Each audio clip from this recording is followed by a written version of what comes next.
Hey guys, it's Dr. May. Hope you're doing good today. Thanks for joining me. We are continuing with the Understanding Developmental Trauma series with the Attunement Survival type. So let's do it. Here we go. So as we discussed in the intro video, there's 5 adaptive survival styles as described in the book Developmental Trauma. So in the previous video, we went over the connection survival style, and today we're going to do the next one, which is the attunement survival style. So what does that mean? So in a nutshell, this develops during the first 2 years of life. That's the kind of the sensitive period for when this style develops. So it's a time when if your needs were not adequately attended to or fulfilled by your caregivers, it leaves a mark and could kind of set you up for a certain pattern as you get older. So you might adapt to this situation where your needs weren't met appropriately by disconnecting from your own needs, not expressing your needs, or demanding fulfillment of your needs, or preferring to attend to the needs of others rather than your own. So let's go over some key dialectics that you might find in this survival style. So the first one I'll call a need expression dialectic. So from early on, you might have a desire or a need to express your needs. And, for things like physical, things like holding, food, diaper changes, cuddling, nourishment, all that kind of stuff. And so you want to express it and you want to have them fulfilled. But at the same time, because of experiences of not having them fulfilled, you start to expect that you're going to be disappointed or that you are going to be rejected and your needs are not going to be met. So while you want to reach out, you're kind of afraid to reach out because it feels like it's just not going to happen. So you're kind of caught in between. The next one I'll call a need fulfillment dialectic. So of course you want your needs to be fulfilled. You want to get that love. You want to get the attention, the attunement, the cuddling, the nurturing. But at the same time, when it finally does happen, it's hard to really let it in. So it might be right there in front of you and you're kind of like, you want to take it in, but you can't. There's like kind of a block there. Probably like you don't really trust it, or you're afraid if I just let it in this time, I'm just going to be disappointed again. So you want to have it fulfilled, but then somehow you can't allow it to have it fulfilled. Another key thing that happens is that you start to adapt by over focusing on other people's needs. So you might be very attentive to helping out other people, or kind of helping to fulfill what they want before they even ask for it. And maybe you'll get a lot of love in return for helping out with somebody else's needs.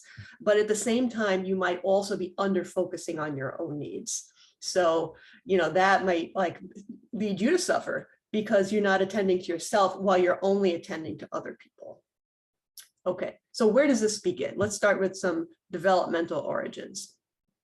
So you might have had a caretaker for one reason or another who was not fully available to you. So maybe there's prolonged separation from your mother. Maybe you had to live with a different relative for a while. Maybe your mother passed away, or maybe you were moved from foster home to foster home, or you were adopted, or maybe your mother just worked all the time or traveled a lot for work and just wasn't there.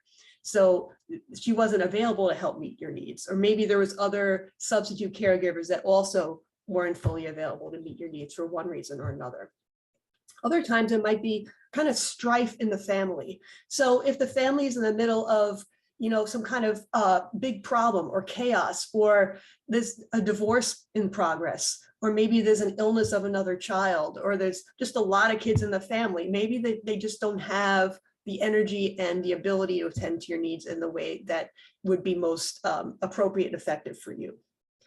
Other times, like a young child or an infant has health problems, so it leads them to have to be separated from the parents by being in the hospital or getting special kind of care. And so with that separation, that could leave a mark as well. Even things like, they say, severe colic, it's very hard to bond with a baby that's crying and just you can't soothe the baby. So it prevents a certain kind of attunement from happening, because it's like, as hard as a parent might try, they might be unable to provide what the child needs. Okay, the next one we'll kind of sum up with the phrase of, you can't give what you never got. So most people aren't perfect people, and most parents are not perfect parents. So they might have just grown up in a family where they, weren't able to get what they needed. So therefore they can't provide it to their own child. So the caregiver might be physically present and doing the best he or she can, but they might have their own issues that are preventing them from caring for the child's needs. So the mother may not have a secure attachment style herself. So she may not be able to fully attune to the child or go through cycles of rupture and repair in an adequate way. And so she's unable, or he's unable to provide it for their own children. The parent might be present, but emotionally unavailable. So they might be struggling with their own mental health issues, even postpartum depression, anxiety, their own, issues with dissociation or other kinds of mental health things that make it difficult for them to attune to the child because they're so, struggling with their own stuff. The parent might also be conflicted about giving because if their needs were not attended to when they grew up, they might have a hard time wanting to give it to their child. So they might almost feel like, hey, that's not fair. Why should I give the child all the things that the child needs? I'm the one who needs stuff. No one ever did it for me. And they might actually start to reverse the roles and try to get the child to take care of their needs instead of the other way around, which is the more natural way it should be, so to speak. Okay, so let's go back to this diagram, which I had gone over in a similar way in the intro video. So let's look at this cycle here. So needs inevitably arise. So the baby cries out for the caretaker, hoping to get his or her needs met. And for whatever the reason, such as the ones we just went over, the caretaker may not be able to provide attuned nurturing that the child really would like to have.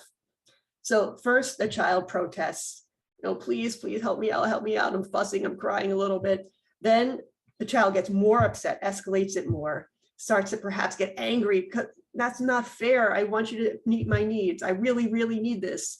But if that doesn't work, they move from this hyper-aroused state to a hypo-aroused state. So they feel more depressed, more helpless, hopeless. I'm giving up on getting my needs met because it's just not happening no matter how hard I try. So then they might even feel numb to their own needs and emotions in this process of giving up. Okay, so that's what happened when you're very young. So what happens now later in life? What kind of effect does this have on us as we get older? So here we go. So one thing is that we gradually disconnect from our needs. So if there's many interactions over and over and over again in our early years with caregivers who did not adequately meet our needs, we just start to need less. We try to adapt to the scarcity by just limiting our own needs. I'm just going to try to not need attention or try not to need cuddling. I'm just going to try to, make my life more manageable by not allowing my needs to be there. So when I do have needs come up, I start practicing ignoring my own needs. I stop paying attention to them and I disconnect from them because it's too painful to feel them if I know it's just not going to be fulfilled. So in addition to being numb to my needs, I might also start to numb out to other related things, such as my feelings and my body sensations. So I'm going to cut off from my physical being because my physical being and my emotions are telling me what I need. And so why even feel that? So there's a sense of like resignation here. And then in addition to cutting off feeling my needs, I start being unwilling or unable to express my needs. So now that I don't even feel them, I'm not even going to say anything about it because why bother asking if it's not going to happen? So see how all this giving up so gradually starts to build. So this is, again, patterns I'm going to continue into adulthood because it was important adaptation early on, and it's very hard for us to let go of things that were working for us. So additional information about that. So in addition to cutting myself off from feeling my needs and being unwilling to express them, I now start to develop beliefs related to this. So I start to believe that there must be something wrong with my needs, because why else would my parent not fulfill them if there wasn't something wrong with them? So that's kind of where that comes from a little bit. And I might start believing in a very kind of shame-based way that I'm not even deserving of my needs. I'm not allowed to have them. I'm not entitled to have basic needs that everyone else is really allowed to have. And so later on, it might even lead to things such as overly apologetic behavior. Oh, I'm sorry, I'm getting a little hungry. I'm sorry, I have to go to the bathroom. And so that kind of builds into this, like, I'm not allowed to have these basic things taken care of. And when they are fulfilled, it's hard to let it in. So that was part of that dialectic I mentioned earlier. So even when people say, hey, okay, here's this, it's hard to really internalize it. Okay, it almost like slips off of you like a Teflon frying pan, so to speak, like Teflon mind, like they say in DBT. It's kind of like water falling through a strainer. It doesn't really stick for some reason because you're used to this feeling of them not being fulfilled. So I can't allow the feeling of them being fulfilled even now. And related to that, it's hard for me to take in caring and love. So even when people are kind to me, even when they're showing love toward me, it's hard to really accept it. And that could get in the way of my relationships. It may be hard for me to bond with people, connect with people, to really accept that they care. I might continue to test them because I'm not really sure. And sometimes people might get frustrated with me because I keep asking for reassurance because it's hard for me to take it in. Okay, so here's some other key adaptations we should keep in mind. So some parents, like I mentioned, have a hard time meeting their child's needs because their own needs were not fulfilled when they were growing up. So they try to shape the child into paying attention to the parents' needs. So children might get very good in that case about attuning to their parents' needs and trying to fulfill them, because that's the thing that's going to keep the love and attention and care of their parents in the best way possible. So all children try to maintain an attachment relationship above all else. So if it helps to maintain the attachment relationship by caring for the parents' needs and keeping their radar out for what the parent needs, then that's going to be beneficial. And so that carries over later in life in terms of other people. So you start tuning into everyone else's needs and start ignoring your own, like that dialectic I mentioned before. Another issue that arises is that if your parent never adequately provided you with what you needed and soothing and love and care, you don't learn enough how to self-soothe, because we learn how to self-soothe when others soothe us. We learn how to regulate our emotions when we first engage in co-regulation, where the parents help us regulate our emotions. So if that didn't happen adequately, when we get older, we have a hard time self-soothing. So that's why in curriculums like DBT, self-soothing is built in, because we sometimes have to learn that later on deliberately because it didn't happen to us in a sensitive period early in our life. People might even be more susceptible to develop eating disorders, addictions, or other target behaviors such as self-injury as attempts to self-regulate. So instead of doing healthy things, people might even turn to unhealthy things in a struggling attempt to self-regulate, because they didn't know how to do it in a more natural way. And because a lot of need fulfillment involves food, especially when you're little, one of the main things a parent needs to do is to feed you. And relationship is very tied into being fed. So later on, our relationship with food might get distorted. So we might have low levels of eating issues or even full-blown eating disorders. So we might get under or over-focused on food, and because it's all tied into that need fulfillment and nurturing. Okay, slightly more about that later. Okay, so these interactions and these emotional experiences start to become built into our identity.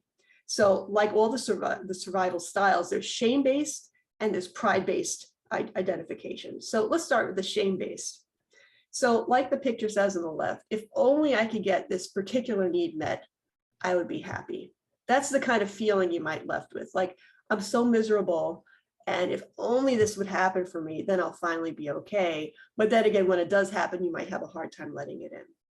So shame-based identification. So shame is a hypo-aroused state. It's that giving up resignation state. So you're going to continue to feel that hypo-arousal if you're in a shame-based identification. So you're going to feel like kind of collapsed, needy, unfulfilled, resignation, sad and depressed. You're probably just like nothing's going to happen for me. It's hard to reach out for what you want, again, because you have low energy and you just feel it's going to be disappointing. It's not going to happen for you. And instead of reaching out to get your needs met, you might secretly hope that people will just pick it up and notice what they are and fulfill them without you having to ask, because that kind of prevents you from being disappointed. It prevents you from getting rejected if you don't have to ask.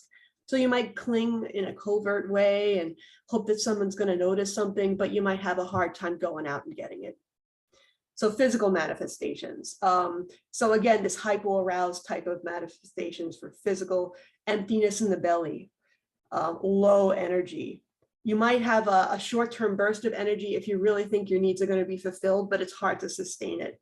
And your breathing might be kind of depressed, kind of slow, shallow, difficulty taking in a breath, just like it's difficult to take in nurturing. So your breath kind of mirrors some of those issues as well. Okay, so on the flip side, one way to compensate for all those painful shame-based identifications is to flip to a pride-based identification. So you have a sense of pride into taking care of others, because that's something that your parent might have trained you to do when you were younger. And so because it worked, you might continue to do it in one way or another. So terms that you might be familiar with are like being a rescuer, being a provider, a caretaker, or even a codependent. So you're getting pride from taking care of the needs of other people. And you might feel things such as, I don't have needs, I'm the giver. Others need me, I don't need them. So there's a pride in not having needs, a pride in giving to others and doing what you can for them. Okay. And another thing that is a component of this, though, is that if I take care of your needs, I hope you'll eventually reciprocate and take care of my needs in return. And so there's that secret wish. It's not giving without strings. There's still like some strings attached, even if you're not fully aware of it, that if I just help you enough, eventually you'll be satisfied and you'll be able to take care of me in return, which is what I really want. But when I'm an adult, though, I also have to take care of my own needs. I can't just rely on other people as I did when I'm a child, but you still might have this kind of very childlike mindset as an adult, like, if I just care for you enough, you'll finally take care of me, okay? Unfortunately, this could lead you to get into some unhealthy relationships, such as what they'll call like a vampire blood donor relationship. So, you know, you might be the blood donor trying to give and give and give, but you might pair up with somebody who's only so glad to just keep taking and taking and taking, and they're never going to really return it for you. They're just using you in a certain way because you're giving all the time. And also you might choose people with what it will describe later as a trust survival style. So those are the people that you know, are going to want to take advantage of you. So stay tuned for that when that video comes out. Okay. Another thing too, sorry, I forgot this part, is that, you know, if you keep giving and giving and nothing ever gets returned, you eventually are going to feel a little hurt by that, because, you know, no one likes to have an imbalanced relationship where you care more than the other person. So if you do this a lot, you might still find yourself feeling kind of frustrated, angry, and resentful, thinking like, that's not fair. You should be returning the favor. Look at all I've given to you. But chances are, if the person's not reciprocating, you know, it might just be somebody that's not meant to reciprocate, that's not capable of it. So it's important to be able to eventually find people that can reciprocate, and for you to let in their reciprocating by giving to you. So that's another key thing too. You have to be willing to take it in and find people that are willing to give. Okay. So there's an inhibited subtype of the attunement survival style. So the inhibited subtype they describe as like, if there's really like more severe forms of your attachment and nurturing needs not being fulfilled, and especially early in life. This is more of the hypo-aroused mode where you cut off the awareness of your needs and you stop reaching out for what you want. So there's two versions of that. There's a shame-based version of that, where you believe your needs are bad and wrong and you're not entitled to have them fulfilled. And so you cut off from your needs and you don't reach out for them. But there's a pride-based counter-identification where you have pride in how little you need and how much you could do without. See, I don't need anybody. I don't need anything. You know, there's a certain like, yeah, like who needs you? I don't need anybody. And that's actually a little related to anorexia because it ties into the food. See, I don't need food. I could transcend this need for nutrients and food, and I could do without. I could cook a whole big meal for everybody and not eat a single thing myself, and see how much self-control I have. So that's a little tied into this as well. Okay, there's also what they'll call an unsatisfied subtype. So they say that if your attachment and nurturing needs were not satisfied a little later on in development and in a less extreme manner, you're going to actually feel a little bit more angry about your needs being unfulfilled and a little bit more demanding about getting them fulfilled. So they'll say that there's a little unrealistic entitlement that happens later on in life that could kind of create some problems in relationships. So you might come across as like very needy, very demanding. You might be attention seeking, someone who talks all the time. Listen to me, listen to me. You know, you might express your needs in an angry, more demanding kind of a way and feel like there's never enough. Like no matter what you do for me, it's never enough. And that might be very off-putting to others. So when you alienate other people because you're so demanding and they feel like no matter what I do, it's not enough, then you feel like it's like a self-fulfilling prophecy. See, no one's going to come through for me. See how it is? I can't depend on anybody. But it's because your demanding nature is turning people off, but you're thinking it has to do with like an earlier experience. So eating wise, this one is more related to being overweight or bulimic. So you're taking in more and more and more and more and more, and you don't feel satisfied. No matter how much I eat, I'm not really full. Or I take in so much and it doesn't, you know, I can't really take it in, and so I have to get rid of it. So that's like the bulimic aspect of it. But it's very interesting how these kind of correspond to eating habits. Okay, so I couldn't help but do a little integration here. So in another video a while ago, I forgot what I called it, but I went over what they call the relationship grid, which was designed by Terry Real, who's he does psychology of men and marriage and family therapy, this relational life therapy that he developed. And so they call it a relationship grid. And on one plane is grandiosity and there's shame. And then on the other plane, you're walled off or you're boundaryless. And so I couldn't help but thinking that these different subtypes of the Attunement Survival Style kind of fall into these different categories. So I thought this would be a kind of nice way to sum it up. So the inhibited subtype, pride-based version, is like, I can do it myself. I don't need anybody. Sorry, I should have said I can do it myself. Instead of I can't do it myself, that's a typo. So that's walled off and one up. It's like I'm walled up, I'm cutting off myself off from people. I don't need anybody. And it's also a little grandiose because it's pride-based. See, I don't need anybody. Look how special I am because I could do this myself. So the inhibited subtype is more shame-based, cut off from the needs and don't ask for help. So I'm walled off because I'm not asking for help, and I'm shame-based and I'm kind of one down because my needs aren't adequate. It's not appropriate. I'm not allowed to have them. It's very shame-based. So then the unsatisfied subtype is entitled to needs and angrily demand that they are met. So they're boundaryless. They might intrude on other people. They might demand, they might inappropriately entitlement, like they were talking about before. So you kind of making other people feel uncomfortable as you're demanding that your needs be met. So there's a grandiosity there because I deserve it and I'm demanding it, and it's boundaryless because of the way you're going about it. On the other hand, there's caretakers and rescuers. So I'll take care of your needs and maybe you'll take care of mine. So if you're in that desperate position of like, oh, I'll just take care of you, I'll just do anything possible, just please turn around and take care of me, that's kind of like a boundaryless and a one down shame position. But there's other times where you get pride in the caretaker and rescuer role, and you go out of way to help people, but you're getting pride out of it. So sometimes that could flip and be a boundaryless and one up. So I just wanted to share that with you. Okay, so what do we do about this? I have these problems, and now what's my next step? All right, so I'm going to give you a few ideas. So first, we have to work with needs clearly, okay, because that's the whole big point of this subtype survival style. Sorry, I keep mixing up these words. I don't know why. So we have to work through the shame of needing, because the shame is going to lead to that resignation, the giving up, that I'm not even allowing myself to attune into it. So I have to be willing to feel my needs, to recognize them, and then eventually to express them appropriately. So that's really step one. I have to even realize that they're there and validate them and make them okay. So what's important for us to do this? Okay, so in DBT, we could work on mindfulness, because you have to mindfully tune into you to get a sense of what you need. So one of the key questions is, what do I need right now? Throughout the day, you could check in with yourself and ask yourself, what do I need right now? And, am I achieving my needs in a substitute way or in an authentic way?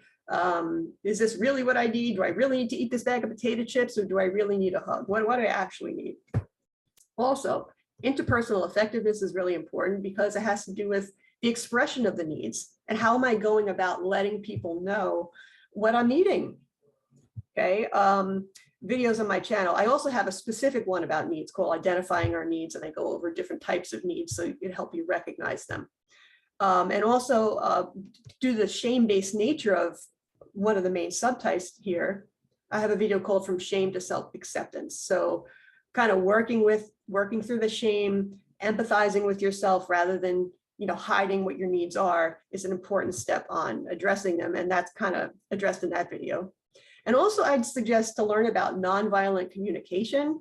And that's a whole like treatment therapy protocol for helping people get along together and express their needs and identify their needs. That whole thing is about that. And it's really like, even when I'm connecting with people, if we can understand each other on a need level, then it helps us to kind of come together and have less conflict, because a lot of times we have similar needs in common. It's just the way we're going about it kind of clashes. So that's really good stuff. Okay, so next, working through emotions and thoughts. So we have to learn how to take in the good. So instead of resigning ourselves to my needs are never going to be fulfilled, I'm not allowed to feel good things, I'm not allowed to experience need fulfillment, I have to learn how to tolerate all that. So I have to tolerate more positive emotions, aliveness rather than shutdown, positive connections, taking in the love from other people. I have to move from being hypo-aroused and shameful into my more comfortable arousal of my window of tolerance. So all of this stuff is really important. And with my thoughts, I have to address some of the cognitive distortions that I've developed over the years and the conclusions I've drawn, and to really kind of challenge that. So is it really true that my needs are not okay? Is it really true that I'm not allowed to ask for fulfillment of my needs? Or the idea that if only I get such and such, then I'll be happy, which may not be true anyway. So all these things have to be addressed. So a couple of things that I could recommend are my sensory motor psychotherapy series, lesson 30, Making Sense of Emotions, because it helps you to tune into your emotions and understand them a little bit better. And there's one, pleasure, play, and positive emotions. So it's about like expanding your window of tolerance by having more playful things to do, and enjoyment of life, and like how to do that, how to build that into your repertoire. And DBT, I would say emotion regulation, because you're trying to especially regulate emotions of shame, and mindfulness. So tuning in again to what your emotions and thinking are as a first step toward doing something about it. In Radically Open DBT, I have like about 3 parts to lesson 5, and they're all about engaging in novel and pleasurable activities and learning how to expand our horizons in that area. So if you're trying to let in more positive experiences, that's like one you could check out. And other ones, I have videos on giving as well as receiving, just separately from the other curriculums. And especially the one about receiving is really important. So letting in the good, that's the whole theme of that one. Okay, and finally, we need to look at our relationships. So especially if you're becoming a caregiver, a codependent, a rescuer, you need to work toward creating more balanced relationships so that they're healthier, so that you're not doing all the giving, and someone's doing all the taking. This way, there's a balance of give and take, and it's going to be, in the end, much more fulfilling that way. So we have to let go of this compulsive caretaking and truly believe that someone might actually love us for who we are, and that we don't have to be needed. We could actually be loved and wanted. We have to recognize that whenever we give and ignore ourselves, we're really abandoning ourselves. So we have to attend to our own needs as well as other people's needs. And also, there's a grieving process involved as we touch into this, because when we start to let in good things, it reminds us of how our needs weren't fulfilled earlier on. And we might have to grieve that. You know, when I really needed my parents, maybe they weren't able to give to me what I needed. And it's painful, but it's important to grieve that and then establish something that's more realistic for you right now. So a few recommendations. interpersonal effectiveness skills from DBT, especially the FAST skill, which is about building self-respect. It's learning how to set boundaries, say no, work through your values, and kind of stand up for yourself a little bit more and do what's right for you and not just the other person. Sensory motor psychotherapy, there's a lesson called Connecting with Others. It's about proximity seeking. So when I connect with others, I'm learning how to reach out and ask for help or ask for love or ask for connection. So that's very important, especially if earlier on I had to cut that out and I had to prevent myself from reaching out because I was so afraid of rejection. Another related video, which you might benefit from, is the anxious, ambivalent, or preoccupied attachment video, because there's a lot of overlap with that attachment style and this attunement survival style. The My Favorite Person video, because that's all about like, I want to merge with this favorite person by being whoever they want me to be and being just like them and showing them how much I care. But it's a very imbalanced relationship where you're putting a lot more into it than the other person. So it's the opposite of more balanced relationships, but I go over in that video how to create, a healthier version of a relationship. Also, the prostitute archetype is very related to this. And I have a video about that. So just like a prostitute might give themselves no matter what, just at the desperate attempt to get their needs met. That's kind of what's happening to some degree here. So those could be a little bit supplementary information, so to speak. All right, so that's that. So thanks for tuning in. Hope this was helpful for you, and some more videos on the 5 survival styles to come. So take care, and I'll see you soon. All right, bye everybody.